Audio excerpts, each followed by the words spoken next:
ഇന്ന് PK kitchen ഉണ്ടാക്കുന്ന recipe beef fry ആണ്. നമുക്ക് അത് എങ്ങനെ ഉണ്ടാക്കാം എന്ന് നോക്കാം.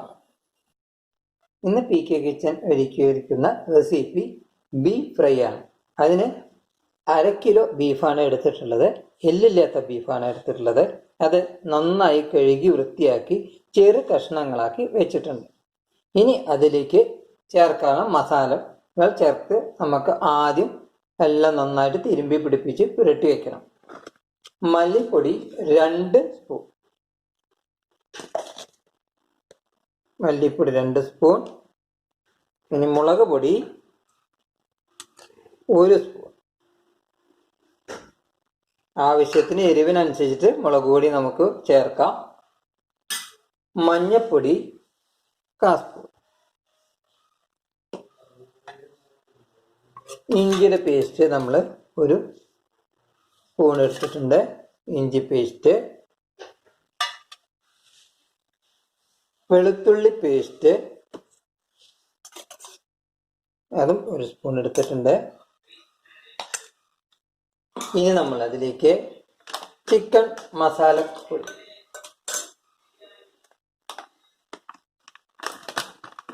മസാലപ്പൊടിയാണ്, ചിക്കൻ്റെ മസാലപ്പൊടിയാണ് ചേർത്തിട്ടുള്ളത്. അത് 1.5 സ്പൂൺ എടുത്തിട്ടുണ്ട്. സ്വല്പം നമ്മൾ ഗരം മസാല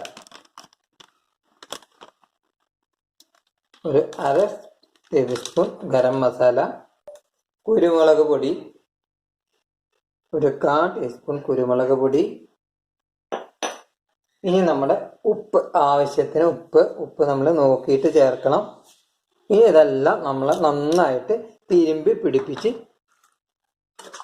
30 മിനിറ്റ് മാഗ്നേറ്റ് ചെയ്യാൻ വെക്കാം. നന്നായി തിരുമ്പി പിടിപ്പിച്ചിട്ടുണ്ട്. ഇനി 30 മിനിറ്റ് നമ്മളിതൊന്ന് എല്ലാ ഉപ്പും മുളകും മല്ലിപ്പൊടി എല്ലാ പൊടികളും പിടിക്കാൻ വേണ്ടിയിട്ട് 30 മിനിറ്റ് നമ്മൾക്ക് അത് അടച്ചു വെക്കാം.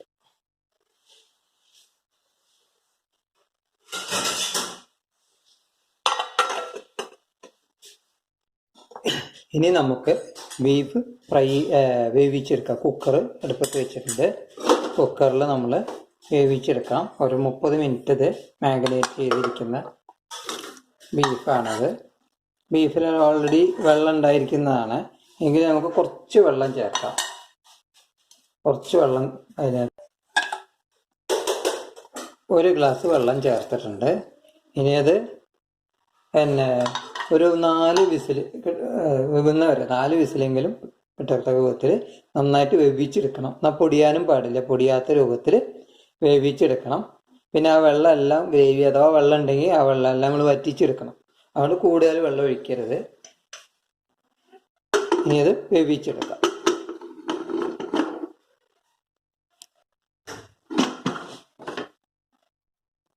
ബീഫ് ഏകദേശം വെന്ത് കഴിഞ്ഞിട്ടുണ്ട്. അത് നമുക്ക് തുറന്നു നോക്കാം. ചൂടാറിയിട്ട് തുറന്നു നോക്കാം.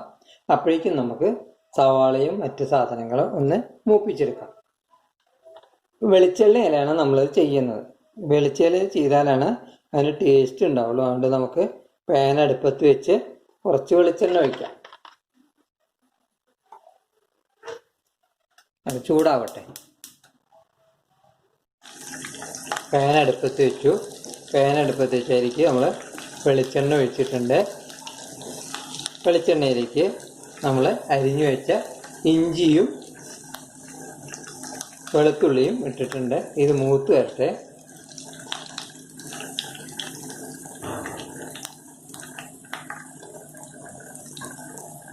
ഇതിനായിട്ട് ഇനി അതിലേക്ക് നമ്മൾ തേങ്ങാക്കൊത്തിടാം.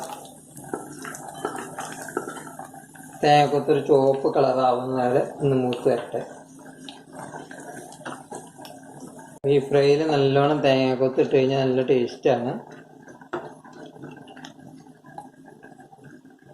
നമ്മൾ ചെറു തീയിൽ ഫ്രൈ ചെയ്തെടുത്താൽ മതി. കരിഞ്ഞു പോകരുത്.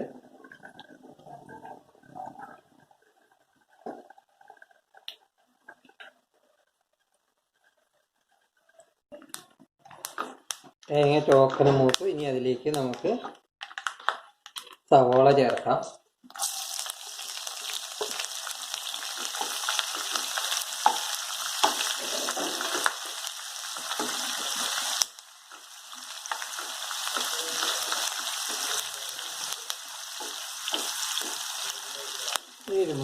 രണ്ട് ചുവന്ന മുളക് അരിഞ്ഞ് ചേർക്കാം.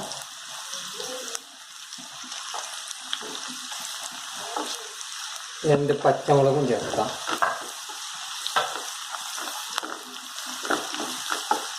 ഉള്ളി ഒന്ന് ചുവപ്പ് കളറിൽ മൂക്കട്ടെ.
ഇനി നമുക്ക് രണ്ട് കരിയേപ്പിൻ്റെ ഇലക്കിടാം.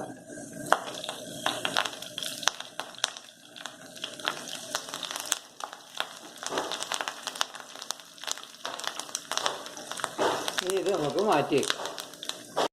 ഇനി നമ്മളെ വേവിച്ച ബീഫ് ഒന്ന് തുറന്നു നോക്കാം, അതെങ്ങനെ വെന്തുന്ന എന്താണെന്നുള്ളത്.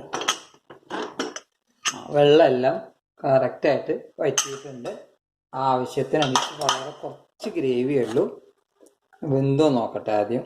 ഒരു പീസ് ഒന്നെടുത്ത് കടിച്ചു നോക്കി അറിയാമല്ലോ ഇങ്ങനെ വെന്തിട്ടുണ്ടോ എന്താ അതിൻ്റെ അവസ്ഥ എന്നുള്ളത്. നല്ല ചൂടുണ്ട്.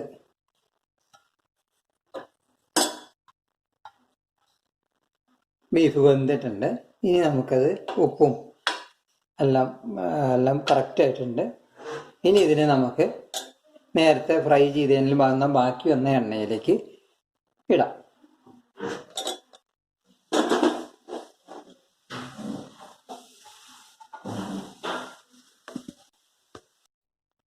ഇനി നമ്മൾ പാൻ അടുപ്പത്ത് വയ്ക്കുക. പാൻ അടുപ്പത്ത് വെച്ചതിന് ശേഷം നമ്മൾ സവാളയൊക്കെ മൂപ്പിച്ച എണ്ണ ബാലൻസ് ഉണ്ടായിരുന്ന ആ എണ്ണ അതിലേക്ക് ഒഴിക്കുക.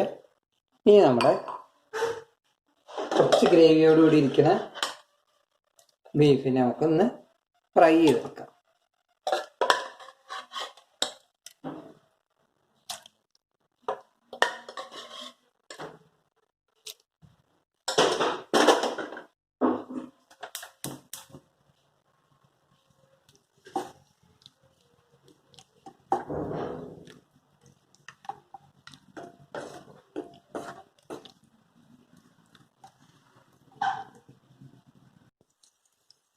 നന്നായി ഡ്രൈ ആയിട്ടുണ്ട്. ഇനി അതിലേക്ക് നമ്മൾ നേരത്തെ റെഡിയാക്കിയ സവാളയും തേങ്ങക്കൊത്തൊക്കെ ഇതിലേക്ക് ചേർക്കാം. എന്നിട്ടൊന്ന് എല്ലാ ഭാഗവും പിടിക്കുന്നതിനോട് ഒന്ന് ഇളക്കി കൊടുക്കാം.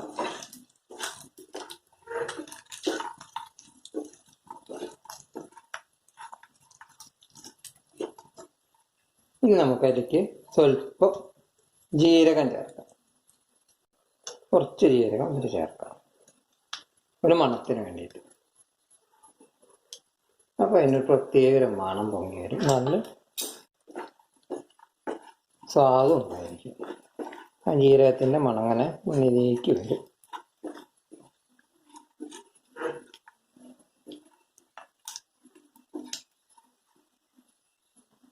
രണ്ട് കരിവേപ്പിൻ്റെ ഇലയും കൂടി ചേർക്കാം.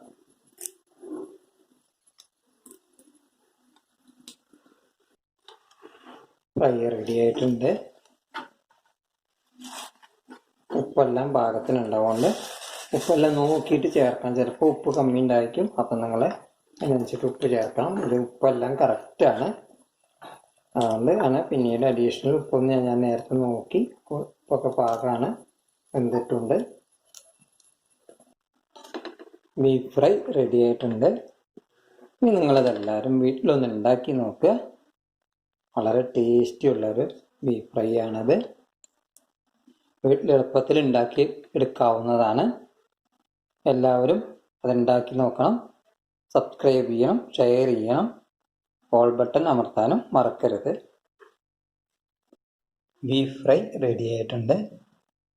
നേരത്തെ പറഞ്ഞ മാതിരി എല്ലാവരും വീട്ടിലുണ്ടാക്കി നോക്കണം. വളരെ നല്ലൊരു റെസിപ്പിയാണ് ബീഫ് ഫ്രൈ.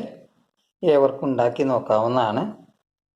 ബീഫ് കുക്കറിലിട്ട് വേവിക്കുമ്പോൾ പ്രത്യേകം ശ്രദ്ധിക്കണം. വെന്തിട്ടുണ്ടോ എന്ന് നോക്കണം.